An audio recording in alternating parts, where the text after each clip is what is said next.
Welcome back after the break और हम बात करेंगे अभी क्रिप्टो करेंसी पर, बिटकॉइन पर, which is a digital currency और बहुत से लोग इसकी ट्रेडिंग कर रहे हैं, लेकिन हमारे पाकिस्तान में ये बैन है और थोड़ी सी कंट्रोवर्शियल भी है। लोग ये समझते हैं कि अगर हम इसमें इन्वेस्ट करेंगे तो पैसे ज़ाया हो जाएंगे। मैंने ये एग्जांपल्स देखी भी हैं, हर कोई सक्सेसफुल नहीं होता। सो इसका कॉन्सेप्ट बेसिकली क्या है कि आप सिर्फ 1 लाख की सरमायाकारी करें और 6 से 8 महीनों में आप इतना जो परसेंटेज आपको इतना प्रॉफिट मिलेगा। How is it possible? और इसका कॉन्सेप्ट क्या है समझने की कोशिश करेंगे। बहुत से टीवी शोज़, बहुत सी सीरीज़ आपने उस पर देखी होगी, लेकिन स्टिल बहुत से लोग अभी भी बिल्कुल मतलब एक वेग शक्ल बना लेते हैं, उनको समझ ही नहीं आई होती कि ये असल में है क्या। सो इस मौजू पर गुफ्तगू करने के लिए सैयद ऑन हमारे साथ इस वक्त शो में मौजूद है। On, thank you so much and good morning. So my first question, which is a very basic question, what actually is the crypto currency, bitcoin, and what is the concept behind it? अच्छा जी, crypto currency basically एक digital currency है और इसको समझाने के लिए मैं आपको स्टॉक मार्केट की तरफ लेके जाता हूँ, बिकॉज ज़्यादातर लोग स्टॉक मार्केट से वाकिफ़ हैं, वो जानते हैं कि हाउ स्टॉक मार्केट वर्क्स। अब अगर स्टॉक मार्केट को आप समझ जाएंगे तो क्रिप्टो तक आप खुद ही पहुंच जाएंगे। स्टॉक मार्केट में लिस्टेड कंपनीज़ के शेयर्स आप ख़रीदते हैं इस परसेप्शन में कि जिन कंपनीज़ के शेयर्स आप ख़रीद रहे हैं ये कंपनी कोई प्रोडक्ट बनाती हैं जो कि फ़िज़िकल वर्ल्ड में जिसकी डिमांड और रेलेवेंस होती है, जिसकी वजह से वो कंपनीज़ प्रॉफिटेबल होती हैं और उस कंपनी का शेयर जिस इन्वेस्टर ने ख़रीदा है उसकी वैल्यू बढ़ेगी और इन्वेस्टर को फ़ायदा होगा। इसी तरीके से डिजिटल स्पेस के अंदर इंटरनेट पे मुख्तलिफ कंपनीज़ हैं जो डिजिटली कोई ना कोई प्रोडक्ट या सर्विस ऑफ़र कर रही हैं। अब क्रिप्टो करेंसी एक ऐसी करेंसी है कि उस पर्टिकुलर कंपनी के अंदर जो ट्रांजैक्शंस हैं वो उनके बनाए हुए टोकन में होंगी जो क्रिप्टो करेंसी कहलाती है। अब जैसे शेयर इन्वेस्टर ख़रीदता है इस परसेप्शन पे कि शेयर की वैल्यू बढ़ेगी, मुझे फ़ायदा होगा, इसी तरीके से ऑनलाइन स्पेस की कंपनी की परफॉर्मेंस को देखते हुए उस ऑनलाइन स्पेस की कंपनी की इशू करदा क्रिप्टो करेंसी या टोकन को इन्वेस्टर ख़रीदता है इस परसेप्शन में कि क्योंकि वो कंपनी का प्रोडक्ट ऑनलाइन स्पेस में उसकी डिमांड और रेलेवेंस है तो वो कंपनी तरक्की करेगी, तो उसके टोकन क्रिप्टो की वैल्यू बढ़ेगी और इन्वेस्टर को फ़ायदा होगा। और इसकी एक और मिसाल अगर मैं आपको दूं कि मिसाल के तौर पे अमेज़ॉन आप जानते हैं कि एक बहुत बड़ा ई कॉमर्स है और ऑनलाइन रिटेलर है। अब अगर अमेज़ॉन मिसाल के तौर पे एक रूल लेके आता है कि जी हमारे ऑनलाइन स्टोर पे जिसने शॉपिंग करनी है वो हमसे अमेज़ॉन टोकन ख़रीदे पहले, यानी आप अमेज़ॉन टोकन के अलावा हमारे स्टोर पे प्रोडक्ट नहीं खरीद सकते या शॉपिंग नहीं कर सकते, तो होगा क्या? अब यहाँ पे 2 तरह के लोग Amazon एक्चुअल पैसे देके वो टोकन खरीद लेंगे। अब होगा ये कि 2 तरह के लोग Amazon के टोकन को खरीदेंगे। एक तो वो खरीदेगा जिसको Amazon पे शॉपिंग करनी है और एक बंदा वो भी उसका टोकन खरीदेगा जो दूर बैठ के देख रहा है कि चूंकि Amazon के स्टोर पे बहुत ज़्यादा शॉपिंग हो रही है तो आज अगर Amazon के टोकन की वैल्यू थोड़ी है, कल को इसकी ज़्यादा शॉपिंग इस पे होने की वजह से इसके टोकन की वैल्यू बढ़ेगी, तो एज एन इन्वेस्टर इसके टोकन लेके मैं रख लूँ और मुझसे कोई बाय कर ले, उसका रेट बढ़ेगा ना कल को, क्योंकि Amazon तरक्की कर रही है। अब ये जो Amazon का टोकन है it is backed up by Amazon's performance. Amazon is the company जिसने वो टोकन इशू किया और इस टोकन की वैल्यू डिपेंडेंट है Amazon की परफॉर्मेंस के ऊपर। And if Amazon is performing good तो इन्वेस्टर इंटरेस्ट डेवलप हो जाएगा Amazon के टोकन के ऊपर। अब यहां तक हम आ गए। अच्छा, अब ये जो Amazon ने टोकन लॉन्च किया है, अब ऑब्वियसली Amazon को हिसाब किताब तो चाहिए ना कि हमने कितने टोकन इशू किए, कितने इशू करने हैं, कौन सा टोकन किसके पास गया, किस टोकन की ओनरशिप किसके पास है। फिर अगर Amazon से एक टोकन आपने खरीदा, आपने उनको दिया, उन्होंने उनको दिया, तो एक लेजर होना चाहिए, एक अकाउंटिंग सिस्टम होना चाहिए कि जिसके तहत हिसाब किताब बैलेंस्ड रहे और एक ऐसा अकाउंटिंग सिस्टम हो जो टेम्पर भी ना हो सके। तो इस हिसाब किताब और लेजर सिस्टम के लिए जिस सॉफ्टवेयर को डिप्लॉय किया जाता है, जिस सॉफ्टवेयर के ऊपर ये डिजिटल टोकन Amazon बनाता है, उस सॉफ्टवेयर को ब्लॉकचेन बोलते हैं। ठीक है कि जिस ब्लॉकचेन सॉफ्टवेयर पे हर ट्रांजैक्शन ब्लॉक्स की शक्ल में, कोडेड फॉर्म में एक दूसरे के साथ चेन की शक्ल में लिंक्ड होती है। बिल्कुल ठीक है। So the whole process, this is the whole process जहाँ से हर चीज़ एक थ्रू प्रॉपर चैनल हो रही है। वो जो टोकन्स हैं वो Amazon उसको लॉन्च कर रहा है, मार्केट में कर रहा है जहाँ पर भी, और कोई बाय कर रहा है, कितने निकले, यानी एक जो प्रोसेस का हिसाब किताब है वो, this is called the blockchain. This is, देखिए ब्लॉकचेन एक ऐसा बेसिकली एक डिसेंट्रलाइज्ड सिस्टम है कि जिसमें you don't need a central body, एक सेंट्रलाइज सिस्टम नहीं है। इसके ऊपर मैं थोड़ी देर में आता हूँ और आपको एक्सप्लेन करता हूँ कि हाउ इट वर्क्स सादा अल्फाजों में। क्रिप्टो करेंसी मेनली क्या है, इसका कॉन्सेप्ट बेसिकली कि डिजिटल करेंसी है, इंटरनेट की करेंसी है, और डिजिटल स्पेस के अंदर ऐसी कंपनीज बैठी हैं जैसे फिजिकल मार्केट में स्टॉक मार्केट में लिस्टेड कंपनीज प्रोडक्ट और सर्विस अपना ऑफर कर रही हैं, इसी तरीके से डिजिटल स्पेस के अंदर डिजिटल कंपनीज हैं जो कि ऑनलाइन स्पेस में अपने प्रोडक्ट और सर्विस को ऑफर कर रही हैं, मगर उन कंपनीज के प्रोडक्ट और सर्विस को पे काम करने के लिए या उसे खरीदने के लिए आपको उस कंपनी के इशू करदा टोकन, जिसको क्रिप्टो करेंसी बोलते हैं, उसको खरीदना पड़ता है, जो कि एक ऐसे सॉफ्टवेयर पे बनी है कि जो टेम्पर नहीं हो सकता, जो डिसेंट्रलाइज्ड है, जिसका नाम ब्लॉकचेन है। अब जो कंपनी डिजिटल स्पेस में जितना अच्छा परफॉर्म करेगी उसकी क्रिप्टो करेंसी की वैल्यू उतनी बढ़ेगी, यानी उसके पीछे जितनी अच्छी ये अभी कौन कौन सी कंपनीज हैं जो क्रिप्टो में काम कर रही हैं, यानी जिनसे आपने कुछ भी करना है, लेना है, तो वो ये इस तरह से टोकन, काइंड ऑफ टोकन जो है वो अपने लॉन्च। देखिए, इस वक्त जब हम बात कर रहे हैं तो तकरीबन 20,000 से ज़्यादा क्रिप्टो करेंसीज डेवलप हो चुकी हैं और हर 5-6 मिनट के बाद एक नई क्रिप्टो करेंसी बन रही है। और ये भी इन इटसेल्फ कंपनीज कौन सी हैं उसमें? पाकिस्तान कंपनीज तो नहीं आ सकती। नहीं पाकिस्तान की एक दो हैं कि जिन्होंने अपनी क्रिप्टो लॉन्च की है, मगर देखना ये होता है, देखिए मिसाल के तौर पे स्टॉक मार्केट में आपने अगर किसी कंपनी का शेयर खरीदा, मेरे पास अगर उसके बिटकॉइंस हैं, लेट्स से नहीं, बिटकॉइन एक सेपरेट क्रिप्टो करेंसी है।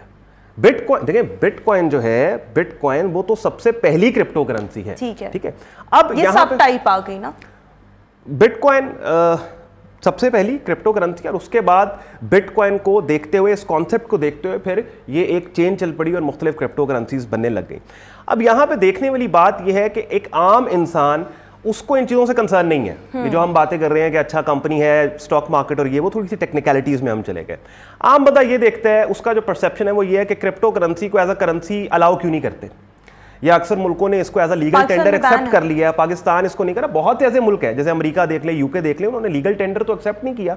आप मोड ऑफ पेमेंट तो नहीं बना सकते क्रिप्टो करेंसी को, मगर ये है कि हाँ, as an investor, as a trader आप इसमें काम कर सकते हैं। अच्छा, क्योंकि पहले वाले लोगों ने बड़े पैसे बनाए इसके अंदर। मिसाल के तौर पे आपको अगर मैं एग्जांपल दूं, ऐसी ऐसी क्रिप्टो करेंसीज हैं जिनमें 5 महीने के अंदर आपके चंद हज़ारों को लाखों नहीं बल्कि करोड़ों में कन्वर्ट कर दिया। एक हाइप थी उसकी और एक बबल था कि जिसकी वजह से इन्वेस्टर्स ने बड़े पैसे बनाए।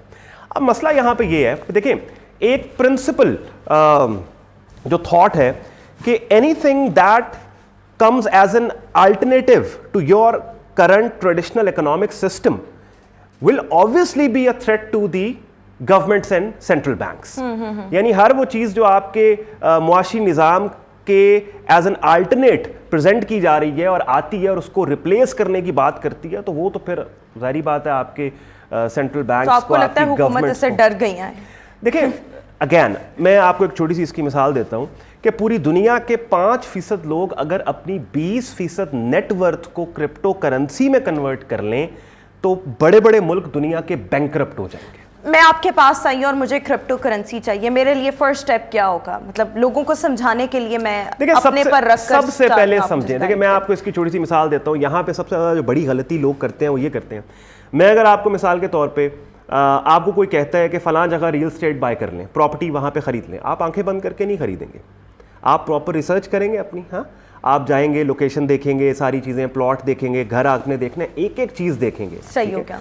यानी you will always put your money in what you understand. Stock market में मैं कहता हूँ आपको, यार फ़लाँ कंपनी है, उसमें उसके शेयर्स आप खरीदने, पहला सवाल आपका ये होगा वो कंपनी बनाती क्या।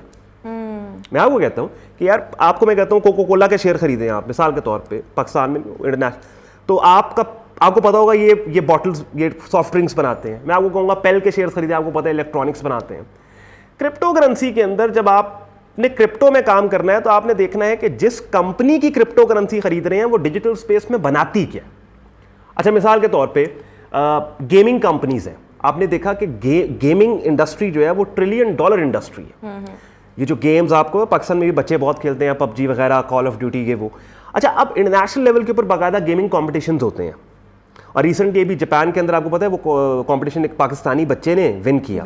अच्छा, अब ऐसी कंपनीज हैं जो ब्लॉकचेन गेम्स इंट्रोड्यूस इन्होंने की हैं, यानी इस सॉफ्टवेयर पे ब्लॉकचेन गेम्स लेके आए हैं। ठीक है, अच्छा, तो ये गेम खेलने के लिए आपको उस कंपनी के बनाए हुए टोकन या क्रिप्टो करेंसी की जरूरत पड़ेगी। तब आप करें। आपका यानी आपके कहने का मतलब ये है कि अगर मुझे क्रिप्टो करेंसी में कुछ करना है, ट्रेडिंग करना है, तो जिस कंपनी की मैं क्रिप्टो करेंसी ले रही हूँ मुझे पता होना चाहिए उसका प्रोडक्ट क्या है। उसका प्रोडक्ट क्या है। अब इथेरियम जैसे एक दुनिया की दूसरी बड़ी क्रिप्टो करेंसी है, ठीक है जी, बिटकॉइन सबसे बड़ी है, उसके बाद इथेरियम है, और बनी भी बिटकॉइन के बाद इथेरियम। अच्छा, अब आप कहते हैं अच्छा यार मैंने क्रिप्टो करेंसी में काम करना है और बड़ी क्रिप्टो करेंसीज में काम करना है और मैं इथेरियम के अंदर काम करना चाहता हूं, तो आपने देखना है कि इथेरियम प्रोडक्ट कौन सा दे रही, क्या जो इथेरियम प्रोडक्ट लेके आ रही है, क्या इसके प्रोडक्ट की डिमांड और रेलेवेंस आने वाले दौर में है। जैसे आप पाकिस्तान, हम यानी कि अगर कोई गेमिंग ही वो आ रही है, मुझे पता हो कि इस नौयत की गेम है, लोगों का इंटरेस्ट उसमें होगा नहीं होगा, क्या सक्सेसफुल होगी नहीं होगी। सर ये देखें ना, ये तो इन्वेस्टिंग का बेसिक प्रिंसिपल है। आप छोड़ें क्रिप्टो करेंसी को, आप देखें किसी भी चीज में आपका मतलब हम गलती यहां पाकिस्तान में सबसे बड़ी गलती हम ये कर रहे हैं कि हम we right away jump to cryptocurrency. हम क्रिप्टो करेंसी से पहले लोगों को यह बताएं कि बेसिक और पहला इन्वेस्टिंग प्रिंसिपल क्या है। You never investing something you don't understand. आपको किसी चीज की नहीं समझ आ रही, आप उसमें इन्वेस्ट नहीं करते।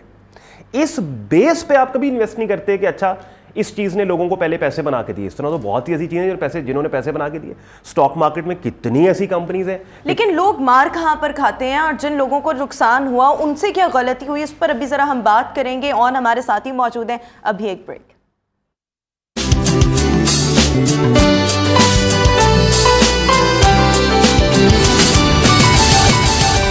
Welcome back after the break. और हम बात कर रहे थे डिजिटल करेंसी पर, क्रिप्टो करेंसी पर। सैयद ऑन हमारे साथ इस वक्त मौजूद है। ऑन, जब लोग इन्वेस्ट करते हैं क्रिप्टो में तो मार कहाँ पर खाते हैं कि उनको लॉस हो जाता है?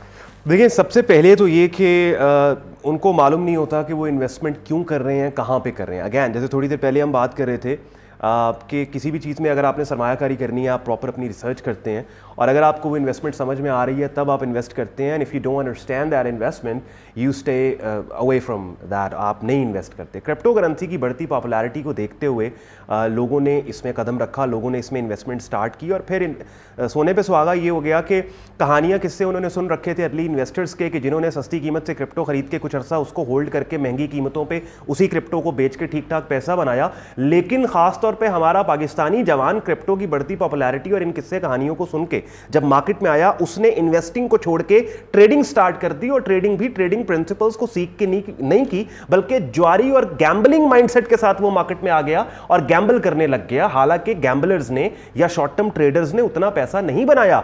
शॉर्ट टर्म ट्रेडर्स या गैम्बलर्स के किस्से कहानियां आपने नहीं सुने कि जिनको सुन के आप मार्केट में आए। लॉन्ग टर्म इन्वेस्टर्स के किस्से कहानियां आपने सुने। ये नहीं आपने कहा कि अगर आपने क्रिप्टो में इन्वेस्ट किया तो फिर आपने सब्र करना है, ये नहीं कि आज लिया और फिर कल आप कहें कि हमारा 15,000 जो भी आप बात कर रहे थे कि 20-25 लाख बन जाए। देखिए, सब्र आप किसी भी इन्वेस्टमेंट के साथ सब्र कैसे करेंगे, आप कैसे कर सकते हैं? क्या माइंडसेट आपका होगा कि आपने अगर किसी जगह इन्वेस्ट किया है तो अपनी इन्वेस्टमेंट के ऊपर कन्विक्शन रखते हुए आप होल्ड करें? वो तब होगा जब आपको पता हो कि आपने क्यों इन्वेस्ट किया, कहां इन्वेस्ट किया, कैसे इन्वेस्ट किया, जिस चीज़ में इन्वेस्ट किया वो कौन सा प्रोडक्ट और सर्विस बनाती है कि जिसका पब्लिक में डिमांड और रेलेवेंस उसकी है।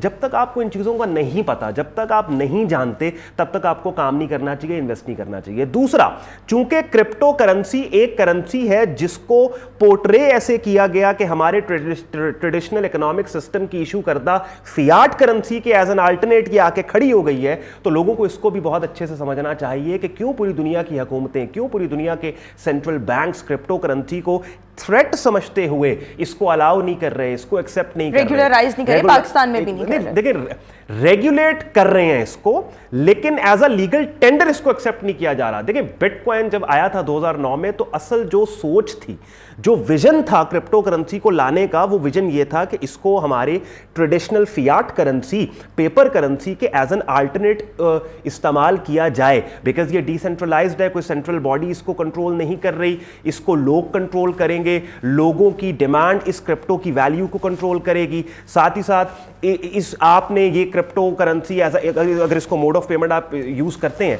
आप किसी को अगर ये देना चाहते हैं, किसी से रिसीव करना चाहते हैं, आपको किसी की इजाजत लेने की जरूरत नहीं है। और सबसे बड़ी बात यह कि इसकी वैल्यू का तायुन कोई सेंट्रल बॉडी नहीं कर सकती, बिकॉज बिटकॉइन की सप्लाई ही लिमिटेड है, 21 मिलियन टोटल कॉइन्स है। वेयर एज हमारी जो अल्टरनेट फियाट करेंसी है, आप देखें कि उसको क्या चीज बैक कर रही है। क्या कर रही है? कुछ भी नहीं, कुछ भी नहीं बैक कर रहा। सबसे बड़ा जुल्म, सबसे बड़ा फ्रॉड, सबसे बड़ा स्कैम आज पूरी दुनिया के लोगों के साथ ये हो रहा है जो सेंट्रल बैंक्स आपके कर रहे हैं, जो गवर्नमेंट्स कर रही हैं, बिकॉज किसी हुकूमत के पास उसके न्यूक्लियर वेपन से बड़ा एक हथियार। ये वाली बात अब मुझे इतनी मुश्किल आप जुबान आपने शुरू कर दी लेकिन बहरहाल आपने खुद क्रिप्टो में इन्वेस्ट किया। जी, क्रिप्टो करेंसी, यहां मैं एक और चीज बता दूं, मैंने क्रिप्टो में बिल्कुल इन्वेस्ट किया है, लेकिन मैं एक और यहां लेकिन आप अभी कह रहे थे आपके स्टॉक मार्केट में ज्यादा जी, यही मैसेज मैं आपके ये चैनल के थ्रू लोगों को देना चाहता हूं कि एक और बड़ी गलती लोग करते हैं कि अगर आप इन्वेस्टर बन रहे हैं तो consider yourself investor, not only crypto investor. Financial markets में खास तौर पे सबसे पावरफुल चीज होती है अगर आपका diversified portfolio, you have to work on diversification. If you are investing तो अपने पोर्टफोलियो को डाइवर्सिफाई करें। लाख रुपए आपके पास है, अगर आपने 30% क्रिप्टो को एलोकेट करना है, 70% आप किसी और मार्केट को एलोकेट करें, सो दैट आपके पोर्टफोलियो में अगर क्रिप्टो ने नहीं अच्छा परफॉर्म किया तो बाकी एग्स जो आपकी बास्केट में पड़े हैं, आपके पोर्टफोलियो में पड़े हैं, इफ दे परफॉर्म गुड तो आप प्रॉफिटेबल होंगे। मकसद एक इन्वेस्टर का ये होना चाहिए, मकसद एक ट्रेडर का ये होना चाहिए कि अपने ट्रेडिंग कैपिटल, अपनी इन्वेस्टमेंट पे उसने अच्छा रिटर्न पोस्ट करना है, ना कि खुद को किसी एक मार्केट की सर्टेन डायरेक्शन में प्रूव महदूद नहीं ना करना। आपका ये है कि जो अगर आपका 1 लाख है ना, आपने उसको डिस्ट्रीब्यूट करना है, सिर्फ और सिर्फ क्रिप्टो में नहीं करना, और अगर करना भी है तो सिर्फ 30%, 70% आपको किसी और मार्केट में होना चाहिए। तो यहाँ पर आपकी अपनी बात में मुझे लग रहा है कि ये नहीं कि आप इसको 100% ये नहीं कह रहे कि आए क्रिप्टो में इन्वेस्ट करें, आपने कहा थोड़ी सी अमाउंट उसमें करें, बाकी इधर डिस्ट्रीब्यूट कर दें। You can never say 100% as an investor। सबसे बड़ी आप इन्वेस्टर हैं ही नहीं, आप काम जानते ही नहीं है। if you start giving 100% to any particular market or any particular asset। बिल्कुल ठीक हो गया। जो आपने 100% गुफ्तगू किया ना, मेरे ख्याल में अभी लोगों को उसका 30% ही समझ आया होगा, लेकिन एटलीस्ट ये है, बेहतर हो गया कि उसमें आपको बेसिक जो उसका कॉन्सेप्ट है ना वो समझ आ गया। Thank you so much Syed on. अभी इसमें बहुत चीज़ें रह गई हैं, वो इंशाल्लाह हम फिर किसी वक्त कोशिश करेंगे बात करने की। अभी हम शो में एक ब्रेक शामिल करेंगे, वापस आएंगे ब्रेक के बाद। Good morning.